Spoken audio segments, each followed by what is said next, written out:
You're listening to a Frequency Podcast Network production. So this is weird, but we got a voicemail from a voice that you'll probably recognize. Hey, Jordan. It's Jordan here. Calling to ask you to get your ass in gear and use your new podcast to look after your own money problems. You should probably start with your subscription habit. My dude, I'm just scrolling through your PayPal account right here. You've got $3.39 to an indie podcast you subscribe to, $18.07 to the Toronto Star, $4.52 to the New York Times, $12.60 US to the Washington Post, $21 to Microsoft, that's for an Xbox subscription, $16.94 to Disney Plus, $16.94 to Spotify. That is just on PayPal. There's more on the credit card. There's some that come directly out of your bank account. You haven't met a streaming service you haven't signed up for. You believe in supporting the news media. So guess what?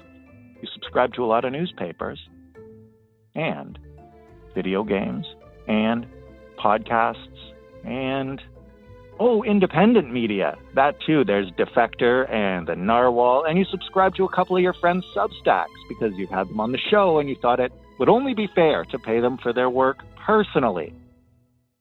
I know that you have never, ever actually gone through a month of your subscriptions and totaled up how much you're spending.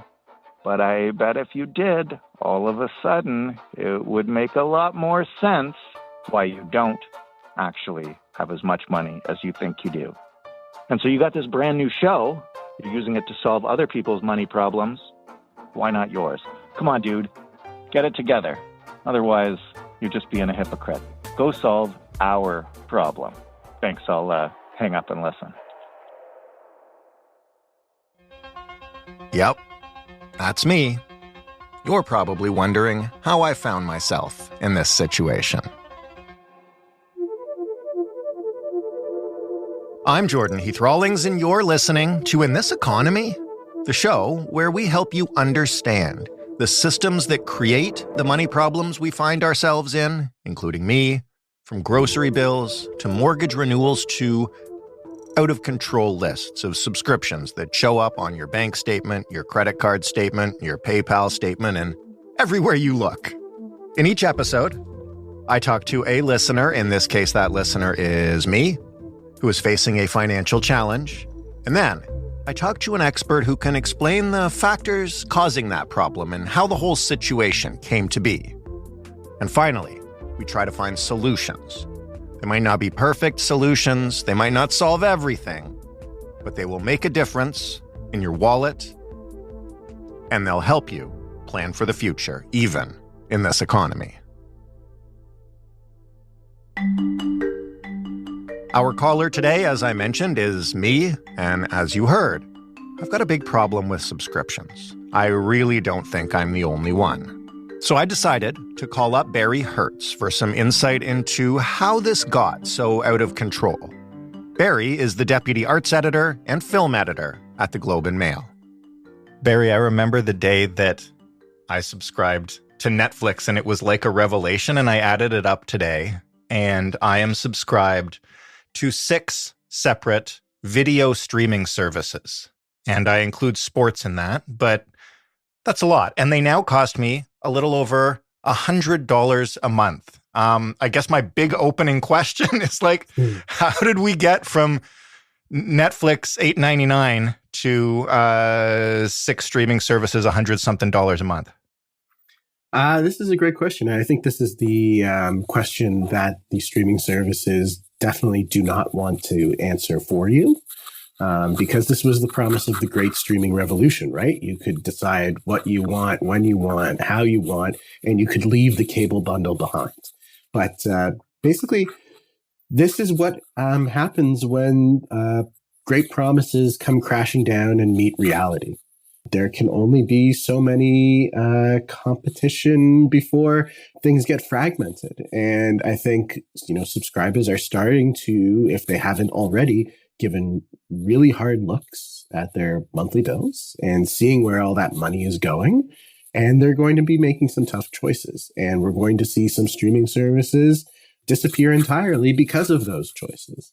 That's kind of how it's going to end up happening. And it's funny, you never think that technology is cyclical, but certainly business strategies in the technological sector are cyclical.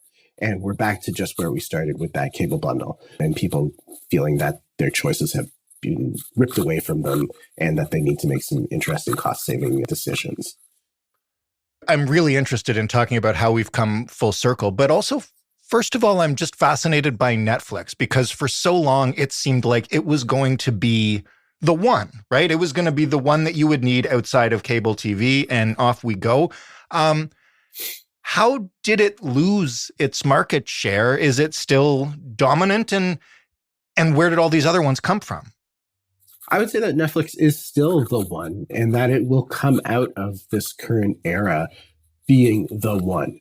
They kind of invented the model. They invented the medium, really, of what we think of when we think of streaming. You know, they started off as a DVD mailing service when that was kind of a novel and unique alternative to going down to the local video store or library and actually renting a title by title. And then they took that idea of convenience and they kind of put it on steroids and started to pump the titles directly through your internet service provider. So now you could watch whatever you wanted, well, whatever you wanted with a giant asterisk, because whether it was in Netflix's rotating volume of catalog or not, but you could watch certain programs on your phone, on your television, smart television, on your desktop computer, your laptop computer, wherever you really were with a screen. They created that on-demand kind of era, and they were very successful at it. And they were successful at showing you content from other studios' libraries, as well as when they started commissioning original series. Orange is the New Black, House of Cards being the two most innovative examples at the very beginning. So now, not only were you going to Netflix because you wanted to watch a movie that you maybe missed in theaters or that you don't want to wait around for television to do or you don't want to go to the video store for, but you wanted to see a series that was only available at this one platform. So you had to become a subscriber. And thus we had the subscription boom and how everything is now, you know, in the streaming era, everything is subscribe or die is basically the mantra of how that business evolved. And the initial part, the great promise of it was advertising free, right? You don't have to sit through ads anymore while watching network television. It was basically taking the great prestige of HBO, which was ad-free as well, uncut material, original stuff, and making it anytime, anywhere. You didn't have to have a very expensive cable package to access it. It was actually quite affordable. You know, in the initial run, Netflix plan would run you at the very basic, maybe $9, $10 a month. So that's like what, 1.5 movie rentals at that time? Who wouldn't sign up? It was a great deal. Something like that. It was a great deal.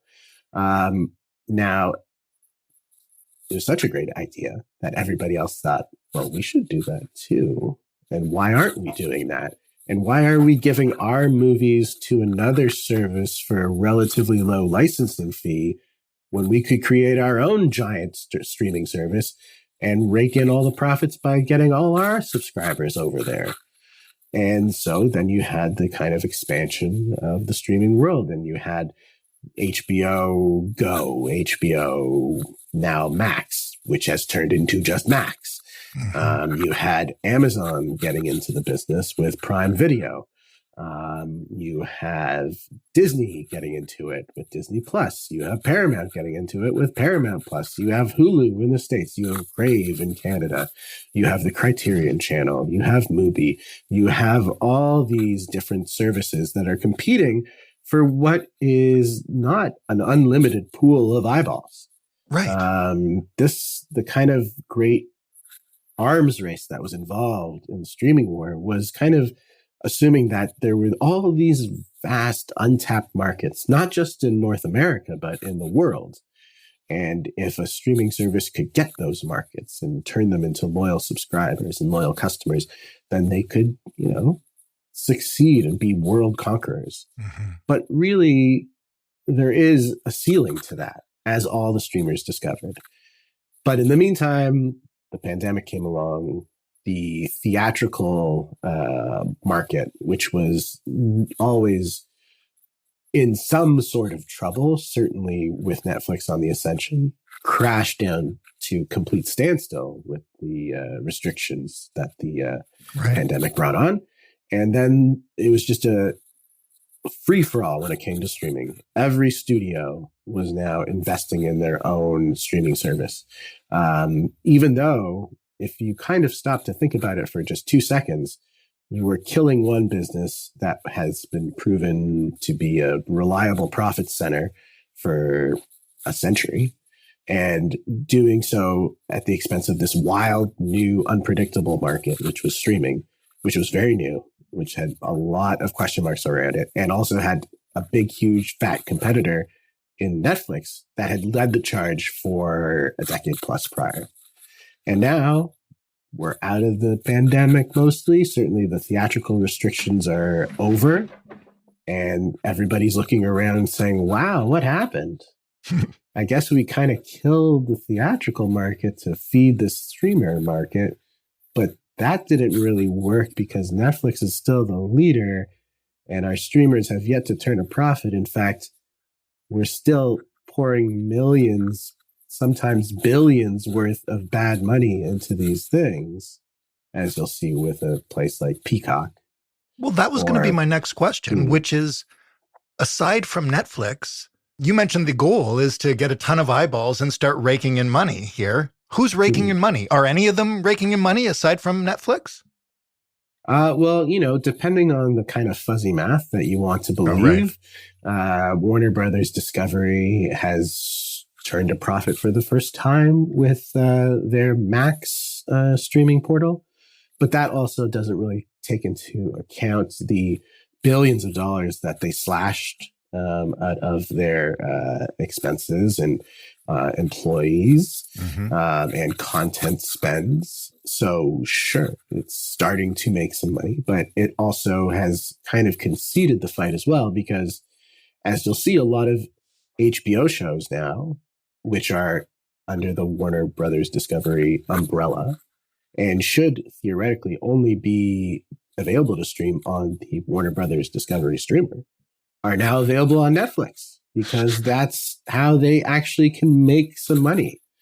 So they could have made that money in the first place. They could have made that money in the first place, but why make easy, simple money when you can make really complicated, messy debt? I could have just stayed subscribed to Netflix until the stuff I wanted showed up there instead of subscribing to HBO.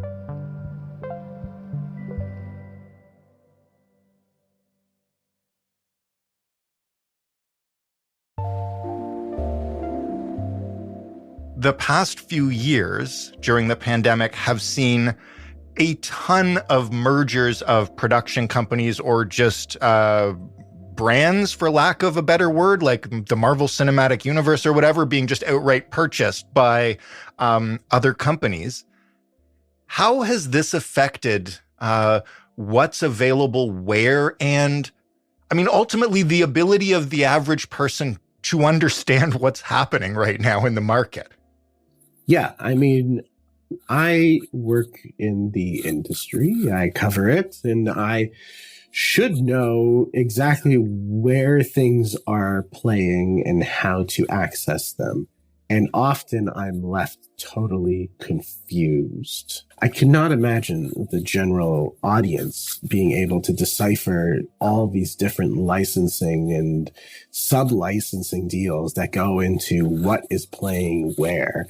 And to know that the Marvel shows are part of the Disney universe, and to go there and know that, well, there are, other different Disney shows that weren't quite licensed there and they're available there and da-da-da-da-da. The discoverability element is a really confusing one. And it's a big problem that I think is kind of we're seeing wash out right now in people looking at their bills and saying, maybe I don't need this because maybe I don't ever watch anything on there. Maybe actually, though, on that service is everything you do want to watch, but it's just so plug deep down into the algorithmic queue of your homepage that you would never know anyways. We saw a big kind of peak of production to feed all these streaming services, really in 2022, early 2023, where production companies were just pumping out series after series, high profile, expensive series with celebrities and ostensibly well-known kind of intellectual property to boost the catalogs of all these disparate streaming services in order to gain that subscriber base. Then the strike came along, the financial realities of the market just kind of hit everybody all at once. And all those shows were either, canceled after one season, never even made it to the air, or just kind of really just sitting at the bottom of anyone's watch charts. And, it's a real reckoning, basically, not only in what's available now to the viewer, but what is being produced. And really, if you think about it, the promises, the great, fantastic, exciting promises of the streaming era, that we would have so much to watch all the time for so little money whenever we want. Let's talk about one of the last parts of that, because this is a personal finance show. As I mentioned, Netflix used to be $9.99, I think, or less. I think the base package now is like $15 to $16.99 in Canada. The price of all of these, I looked into this, except Apple TV Plus, which is, I guess, a loss leader for the mega corporation, has risen over the past year. Some by a lot. Why are they doing that? And is it enough to save them, given the fractured universe they're trying to exist in? I mean, why are they doing it? They're taking a look and they're like, we got to get some money into these things somehow, and we'll do it in whatever means possible. This is why advertising has been slowly introduced into almost all of the streaming services. Netflix has an ad tier now. Amazon Prime basically has made their ad tier the default tier. If you don't want to pay for the ads, then you got to go into it and do something extra.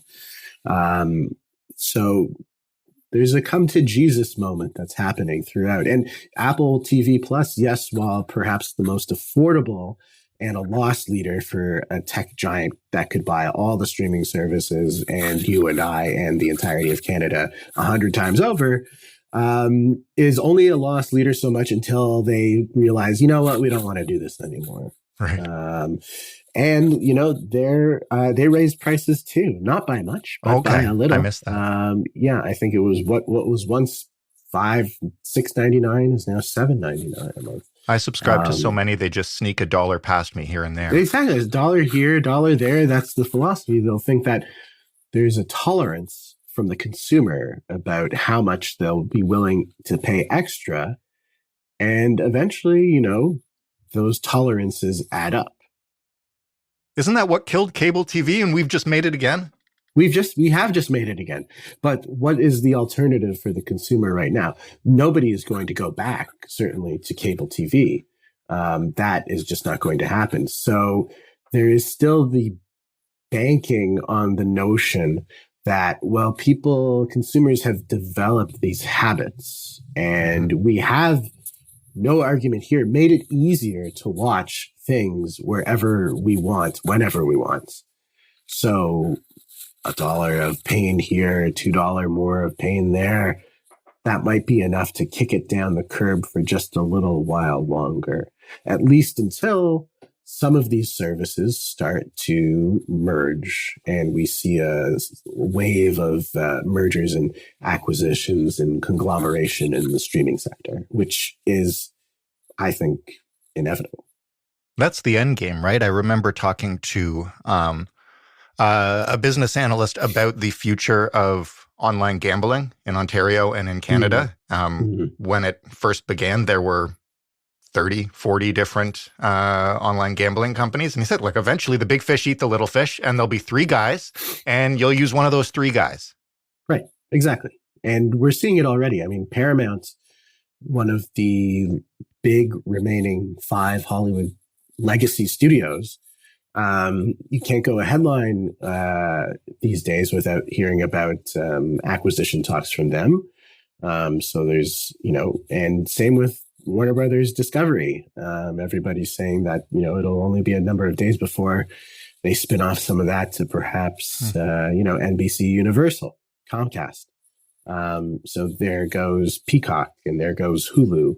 And then Paramount Plus, is that just a kind of doorstop and as a shiny object for somebody to acquire and fold into their services? Maybe Apple will buy Disney, which has always kind of been the fan favorite theory around here. Sony is kind of a little bit of an outlier in that they have this huge, of course, electronics company behind them. And they never got into the streaming service game themselves, preferring to remain an arms dealer, basically, in which they sell their content to the highest bidder. And they have a very lucrative tier one window deal with Netflix in that their theatrical films, the first stop after the theater is Netflix. Once there are only a few of these places left and the big fish have eaten all the little fish, that's when those prices get jacked again, right? Because there's nowhere else to go. No, the prices will go down. Everything will be great and dandy. 99 cents fire sales all the time. Yeah, I mean, that's what it's going to be, right? With limited choice comes limited options. And, we'll find ourselves saying, hey, if we want to watch not only the new Marvel series or the new Disney series or the new episode of The Simpsons, but if we want to watch the new Mission Impossible film too, or if we want to watch the new Aliens movie, or if we want to watch the new Brad Pitt thriller, then we'll have to sign up for this thing. Right. It will be the only option left. I'm glad that we're talking to you. First of all, thank you for explaining the future of the streaming wars and the dystopia that is inevitably coming. I knew that we would get there. But I also want to talk to you because, you write about film and TV. You're also the arts editor. So you care deeply about the arts. You probably consume a lot of them. This subscription model that artists, creators, authors, whatever, will take their product directly to the people and ask them to pay and sort of avoid the corporate-sponsored, ad-sponsored model, is incredibly popular right now. How many of those things do you subscribe to? Here I'm thinking of like Substacks, or maybe you subscribe to a video game service, or maybe you've got a subscription to the New York Times or the New York Times games because you like to play Connections on your phone, whatever. Like, think about that. I don't want to think about that because it makes me sad. I know. It makes me sad and it makes me mad and it makes me worry what happens when my wife looks at my credit card statement. But a lot. I'm fortunately, for my sense of sanity and my wallet, not a gamer, just because I have 3 young children and I can barely figure out free time in that respect. Fair enough. I will tell you one thing about the game streaming, though, is that the game streaming is actually where you just described streaming ending up, right? There's Microsoft and there's Sony and maybe Nintendo, and that's it. And the prices are now going way, way up because those are the only 3 places, if you want to stream video games, that's your option. Sure. I mean, yeah. So it all makes sense. It all goes down to the funnel. And, as you said, like I'm a culture reporter, I'm a culture, which means I'm a culture consumer, a voracious one at that. So, I'm in a slightly different set of circumstances because I get a lot of stuff sent to me through kind of preview means. But I still like to be on top of things. So yeah, I don't know. I turn on my Apple TV homepage, every night and I see all the options in front of me. And as I'm sure many listeners here will do, they'll get panicky and not choose anything and then just, go and put their head in a pillow for a little bit until the sweet relief of sleep comes. But this is a problem where we're an overstimulated, overwhelmed, and oversubscribed consumer base right now. What do you do in your own life? Do you consider this stuff in your own life? Do you sort of every once in a while go through your subscriptions and try to see what you have and cut some that you're not using? Are you ever surprised to see something still on there that you haven't used in months, etc.? Oh yeah, and this kind of every time I look at the monthly bills, I was like, oh God, what am I do I even use that? I did. I will say, sorry, Crave, but I cut Crave. And I will only re-up it when there is a really good HBO series that I want to watch on a weekly basis. And this is a problem. This churn is a problem for the streamers, and that's partly why they're entering this era of belt tightening. In that, when you used to have a cable package, it was a whole to-do in order to get that canceled, right? You got to call the cable company. You have to deal with a representative there. They might even have to send somebody physically over to remove the box and blah, blah, blah, blah, blah. So you're like, forget it. I'll keep it. Okay. Now with all these streaming services, I mean, you can do it at the touch of a button through your phone or through, your web browser. And then there's no penalty for doing so. And there's certainly no penalty for signing up again several weeks later when there is a series coming out that you really want to watch. So that is a big problem. They've made, in the kind of bid to make everything more convenient, they've made it much more convenient to kill themselves. This is my last question for you. Do you think there will ever come a time where some enterprising company bundles up subscriptions to all these various streaming platforms and then perhaps sells it to the consumer as a package for a total amount of money? And, they can buy the subscriptions in bulk from the big companies and then offer them to the consumers by if you subscribe to Netflix and Crave and Disney Plus, you'll get $15 off your bill. I mean, we're seeing that streaming bundle happening in the United States right now. Really? That is totally happening right now. So yeah, it's that really is cable TV. That is cable TV by any other definition. So if it's happening down there, it's only a matter of time before us slowpokes in Canada get the message. That's Barry Hertz, the deputy arts editor and film editor of the Globe and Mail. Now, it was great to hear from Barry about how and why this became such a big problem and what's likely to happen eventually, but not yet. Okay, well, maybe great's not the right word, but it's giving me the motivation to get this habit under control myself. Before we get to what I've done here, which is what a financial expert would recommend you do, take an audit of every service you subscribe to, track how often you use it, and cut the ones you don't use, we decided to see if we could find some tips from people who are better at cutting through the subscription jungle than I clearly am. So, we've got a few of those that you and I might want to consider. We only have 2 streaming services at any given time. So we have a sports one that we always have, and then another one which is for TV or movies. And if somebody wants a different one, if my son wants this one or me or my wife want another one, then we have to drop the one we already have. It's a one in, one out system because otherwise it gets so expensive and it ends up being more expensive than cable used to be. And since the services allow you to sort of be very a la carte, you can just drop it and then come back a month later or 2 months later and there's no punishment or extra cost. We do it. So what we do is we try to burn through whatever it is we're watching on the service that we have. And when we're done, then we move on to another one for something specific that we want to see. And when we're done with that one, we cancel it and move on to another service. Honestly, my hot tip is, not to sound like my mother, to use the library because they have so many resources. I'm truly quoting my actual mother. But shout out to the Libby app. Shout out to Canopy. So much good stuff. Great selection. User-friendly. Can't say enough good stuff. So what my loved ones and I have created is almost like a network of shared family plans. So each one of us will purchase 1 or 2 streaming services, but we'll pay for the family bundle and then give each other the logins or the seats. So that way we all have access to all of these services that we want to use without having to actually pay for it. So for example, my wife and I pay for Spotify Premium and Amazon Prime. Meanwhile, my sister-in-law pays for YouTube Premium and Hulu. My brother pays for Disney Plus. My friend pays for for Netflix. My other friend pays for Crunchyroll.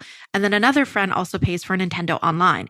And so then what we do is we like put each other on each other's accounts. And then that way you've got this wide range of like streaming services and like game passes, etc., without actually paying for it. And it's worked out beautifully. Some excellent wisdom from my colleagues in the hopes of getting my subscription habits under control. As for my problem, I have done something about it. I'll tell you how. I needed to see just how bad it was first. So I dug deep into my past 6 months of receipts, and I totaled up all the recurring media subscriptions that I could find. So for these purposes, I'm not counting things like cloud storage or digital tools. I'm just counting media, so things I'm watching or reading or listening to or playing. I won't list everything here, mostly because I'm embarrassed, but it came to 19 monthly or yearly subscriptions, which I obviously prorated at their monthly rate, totaling $230 every month. I'm not counting here our basic cable subscription because it's part of our utilities package, but I am counting, for instance, the $15 per month we pay for HBO, or the $20 per month I pay for the premium sports channels. $230 is a staggering amount.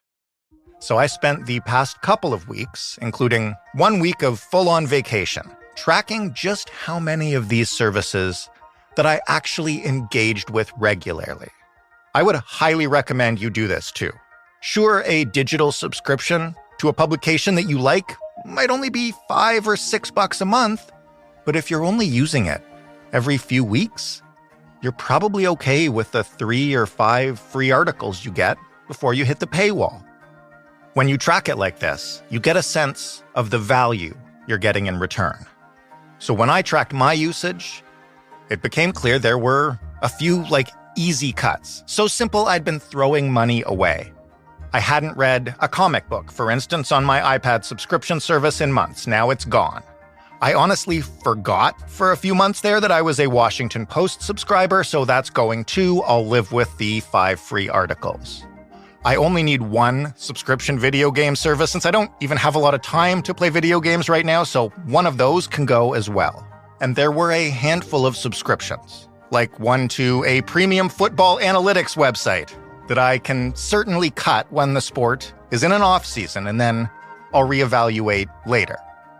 So all told, my new monthly bill should be about $50 less, starting immediately. And if I continue to track which subscriptions I'm really using and which ones I simply don't, and I pay attention to all those notices I get about monthly renewals and really consider if I need that service, I bet that number will come down further. I'll leave you with one last tip that I've learned previously from canceling some of my many digital subscriptions. It won't work with the big, powerful streaming services, but many digital publications will, when you call them and tell them you're canceling because you can't afford it, offer you a discount for the next several months. You can do with that information what you will, whether you're really planning to cancel or just trying to shave a few bucks off the bill.